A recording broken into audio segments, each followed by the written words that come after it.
Vous avez sûrement entendu dire que Québec solidaire désirait conserver des circonscriptions dites gagnantes pour des femmes. En effet, ce parti juge que son caucus n'est pas assez diversifié, ce qui n'est pas faux, car sur 12 députés, seulement 4 sont des femmes.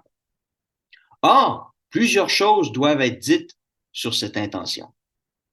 D'une part, quelle est la limite à ce genre de quota?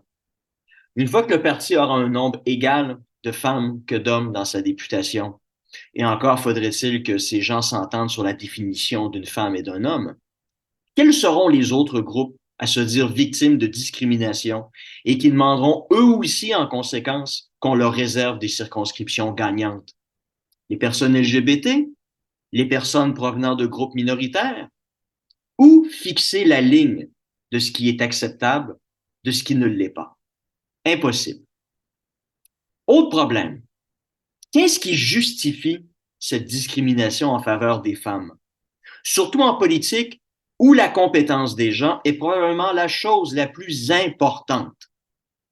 N'y a-t-il pas quelque chose d'éminemment malheureux à dire aux femmes qu'elles ne peuvent réussir à convaincre les autres de leur qualité que si les hommes sont éliminés d'un processus auquel elles participent?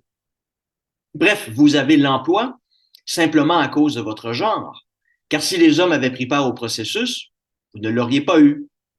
Comme c'est humiliant pour elles et pour des milliers de femmes qui ont réussi en politique sans avoir eu besoin de cette béquille. Margaret Thatcher, Pauline Marois, Angela Merkel, pour ne nommer que celle-ci. Certes, énormément de femmes ont magistralement échoué en politique, ce qui a pu faire dire à certains que le monde était encore sexiste. On peut penser ici à Dominique Anglade ou encore à Kim Campbell. Or, attribuer leurs échecs à du sexisme systémique est risible, car combien d'hommes ont aussi échoué tout aussi lamentablement en politique? Après la raclée électorale qu'a subi le Bloc québécois, après la fameuse vague orange de 2011, Gilles Duceppe s'est-il plaint de sexisme inversé à son égard?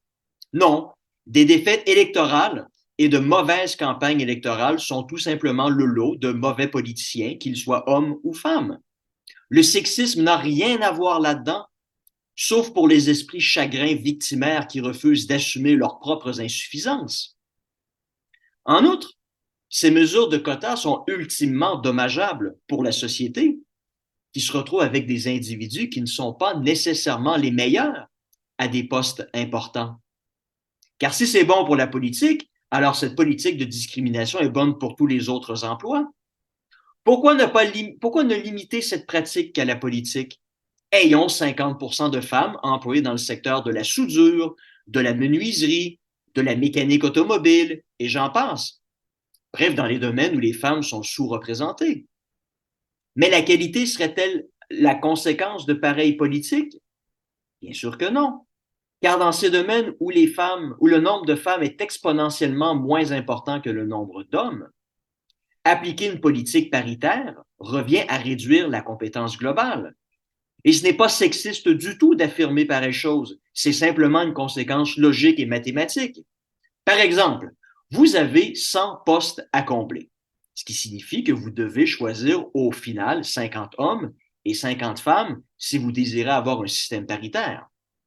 Donc, vous avez 1000 hommes qui postulent contre seulement 100 femmes. Donc, disons que 20% des candidats sont qualifiés pour cet emploi. Il s'ensuit que vous avez 200 hommes qualifiés contre 20 femmes qui le sont. Or, comme vous ne pouvez choisir que 50 hommes et 50 femmes, vous allez inévitablement laisser de côté 150 candidats hommes qualifiés et devoir embaucher 30 femmes qui ne sont pas qualifiées. Comment la société bénéficie-t-elle d'une telle politique? À moins que ce ne soit pas le cas, et que Québec solidaire ne soit en train ici de s'adonner ni plus ni moins qu'à une opération de relations publiques en instrumentalisant la simple présence de femmes pour faire étalage de son soi-disant féminisme et de sa bonne conscience. Cette hypothèse n'est pas à exclure, et si elle est fondée, c'est d'une hypocrisie crasse, à vomir. Mais donnons-leur le bénéfice du doute un instant. Si ce n'est pas le cas, et que ses membres croient réellement que la présence de femmes est une nécessité. Une nécessité car les femmes apportent quelque chose de différent à la politique. Plus de compassion, une plus grande capacité à faire des compromis, à écouter autrui, à faire plus de place au cœur dans un processus gouvernemental trop froid et rationnel. Excellente idée en soi, mais lorsqu'on prend le temps d'y penser quelques secondes, cette politique, cette vision est terriblement anti-féministe. Le mouvement féministe s'est en effet toujours battu contre cette idée que les femmes étaient naturellement différentes des hommes. Au contraire, son objectif a toujours été de faire cesser cette idée que la femme possède une nature différente de celle de l'homme. Une nature qui justifie à une certaine époque l'idée selon laquelle la tâche de la femme était, en raison de sa nature maternelle et plus émotive, de demeurer à la maison et d'élever les enfants. Voilà pourquoi les féministes se sont battus pour l'égalité. Nous aussi, nous voulons travailler comme les hommes. Nous aussi sommes aussi aptes que les hommes à prendre part au processus électoral. Voilà quels furent les grands combats de l'époque. Or, on revient en arrière si on prétend qu'il faut plus de femmes en politique parce qu'elles peuvent changer les choses.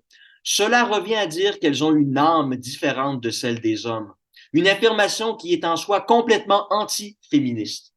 Et le plus stupide dans tout cela, ce projet est défendu par des femmes. Bravo, mesdames, vous faites reculer vous-même ce pourquoi vos prédécesseurs se sont battus. Comme on dit, vous êtes souvent vos pires ennemis.